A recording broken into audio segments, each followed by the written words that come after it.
Hello, everybody, and welcome to Church at Home with Rachel for Thursday, the 12th of March. I was going to say November for some reason. I don't know why, but I'm trying to avoid the glare of my window, so in my office, and you get the messy shelf with all the stuff on it today.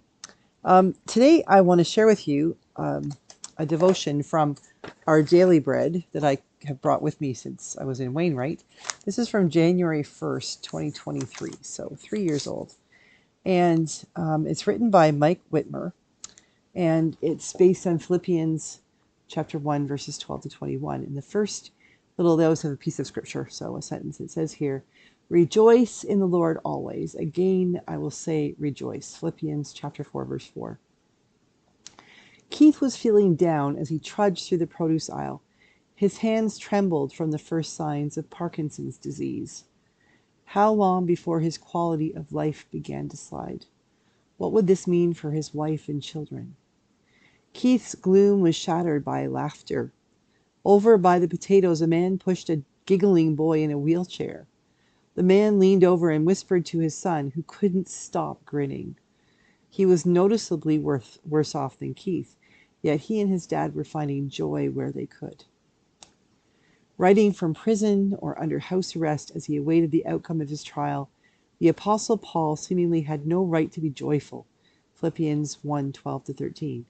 The emperor was Nero, a wicked man who had a growing reputation for violence and cruelty. So Paul had reason to be concerned. He also knew there were preachers who were taking advantage of his absence to gain glory for themselves. They thought they could stir up trouble for the apostle while he was imprisoned. Verse 17. Yet Paul chose to rejoice. Verses 18-21. And he told the Philippians to follow his example. Rejoice in the Lord always. I will say it again. Rejoice. Our situation might seem bleak, yet Jesus is with us now, and he's guaranteed our glorious future. Christ, who walked out of his tomb, will return to raise his followers to live with him. As we begin this new year, or we continue in this year, may we rejoice. And the questions posed are, what personal suffering or injustice causes you to languish in your sorrow? How might the truth of Jesus bring you joy? And the prayer, Father, please raise my eyes above my circumstances. I look to you alone for joy. I couldn't help but think of what's happening in our world right now. As I record this, Americans have died. People are being bombed.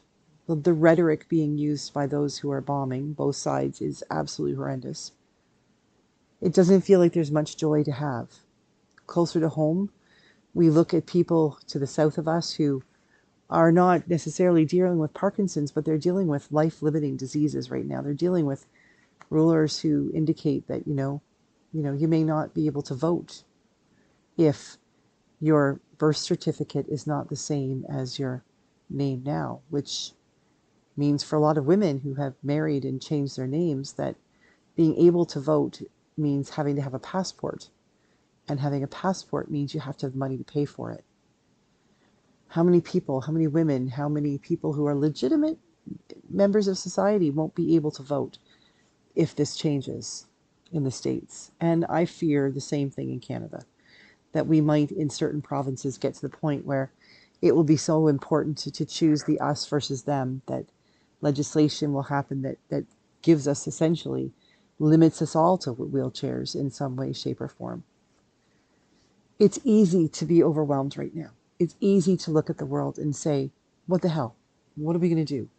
How do we deal with this? It's just easier to crawl back in bed and pull the covers up over our heads. But we know that's not true. If you're watching this video and checking out my channel, you know that's not how we roll at Church at Home. We are people who believe. Whether you believe in Jesus or you believe in Allah, if you believe in some kind of spiritual divinity, even if you don't believe in anything beyond yourself, if you're checking out this video and hanging out with me from time to time, you have hope in something beyond what is right in front of your eyes.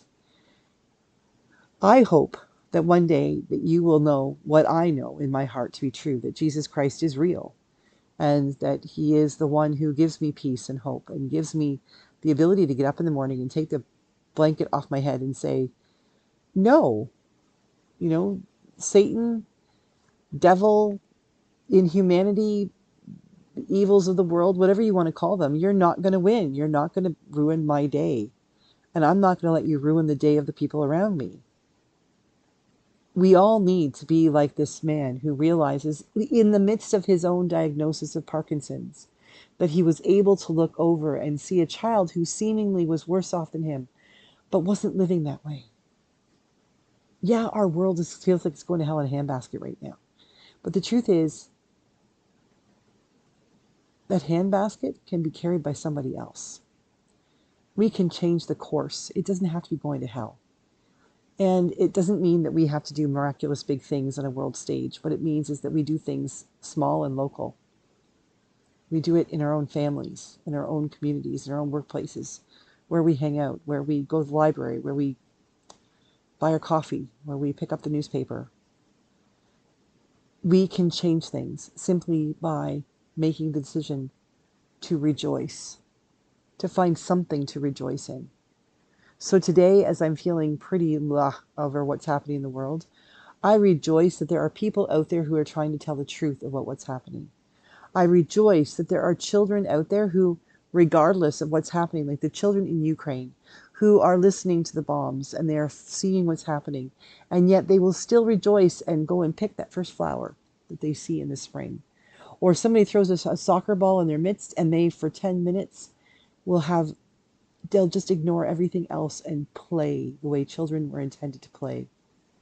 We all can find places and ways that we can rejoice. And so today, I say to you, as Paul did, rejoice in the Lord always. I will say it again, rejoice.